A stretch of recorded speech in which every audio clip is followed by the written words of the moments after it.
Welcome to day 2 of Camp Meeting 2026, Love in Any Language. I'm John Wolcott. With me tonight is CBTV News co-anchor, Christina Kovachev. Christina, welcome. Now, I heard today we had at least 90 worshipers in the morning service. Were you there? I was there, that's right. That's absolutely true. And the message from Pastor John Tate was most appropriate for our theme. The music, I don't know if you heard it, you could hear from outside of the chapel that the music was wonderful. And the spirit which fills the chapel for that first service always fills my heart. John, I know you caught up with a few people after the service. I did. I met with Sue and Bill White. And here's what they had to say. We just finished our first service here Sunday morning, the 2nd of August. Hard to believe that it's August already. It was a great service, and we asked Sue and Bill, what happened in service today? We had over 80 people there. What are your thoughts about this morning's service?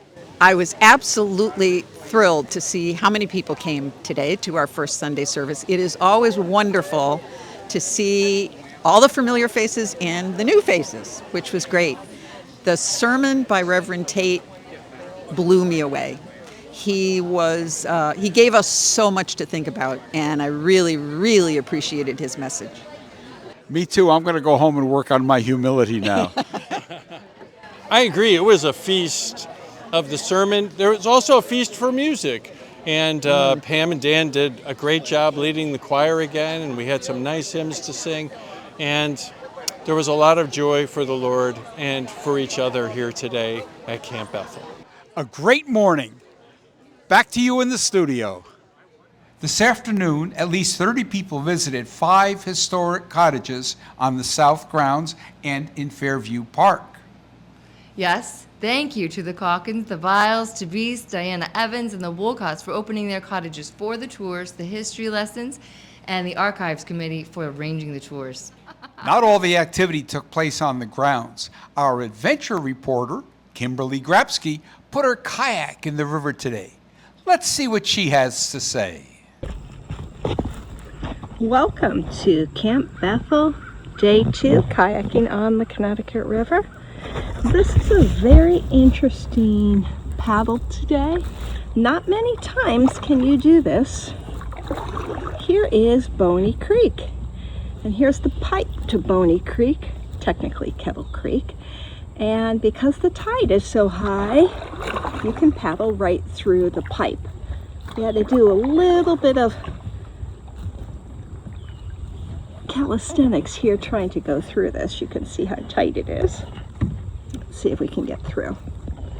Let's see if we can go back. So here we are going back through the pipe. I'm going to shake a little bit here because I have to bend. Okay, so the kayak is in. I am in.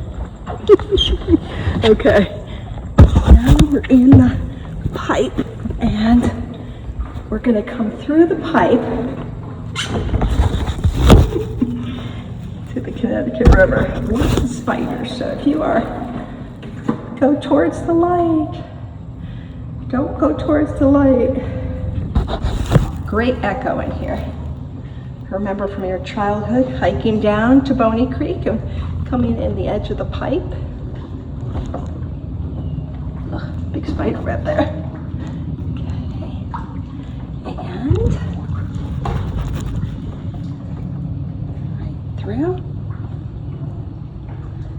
And out to the Connecticut River. Ta-da! What an adventure. Thanks for kayaking with me today. Signing off, Kimberly Grabsky. Our first Vesper service provided us with moving presentations from Lee DiGiulio and Pastor Dan Whitney. Our roving reporter, Sue Donnelly, had a chance to speak with both Lee and Dan in the studio. Over to you, Sue. Thanks, Christina. It was indeed a very moving Vesper service. Lee, what did you do to prepare for your talk. Thank you for having me, Sue. I'm so happy to be on CBTV tonight.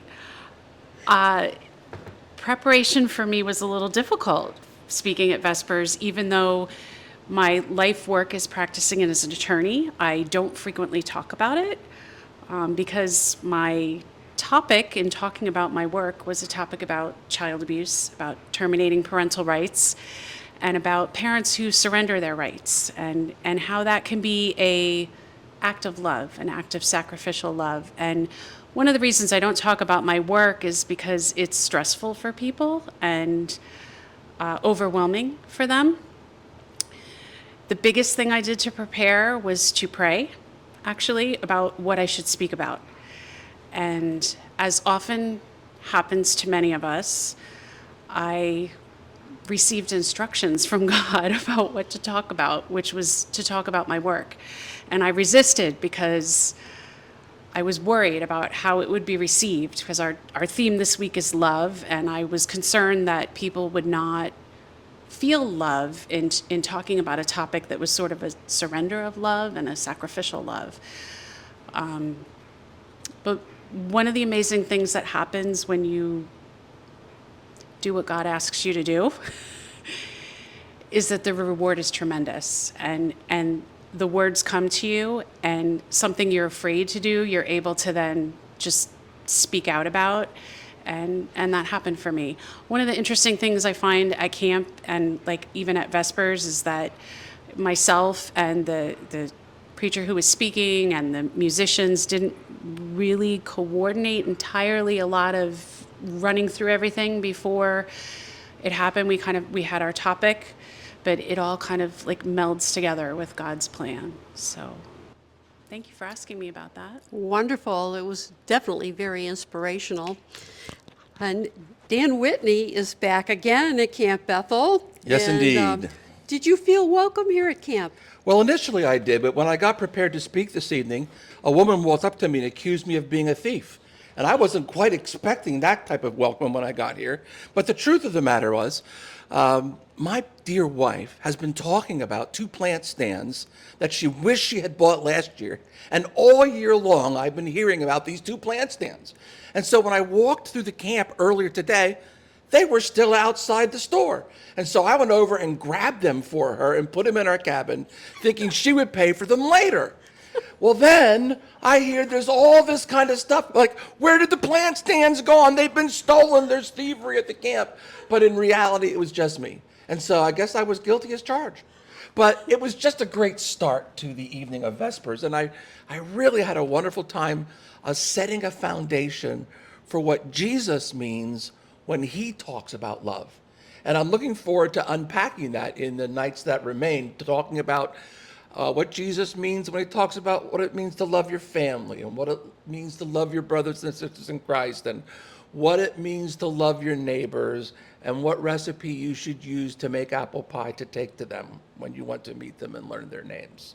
So I think it was a good welcome, and people didn't fall asleep when I spoke. And so I was really grateful. What a warm welcome our camp thief received today. Back to you. As we wrap up day 2 of camp meeting, I'd like to thank Christina for sitting in with me at the anchor desk and sharing as we celebrate love in any language. And, as always, Mizpah.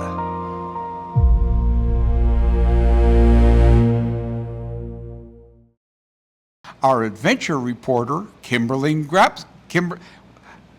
It's okay, we can retake. Marbles in your mouth. Marbles in your mouth. Shut up.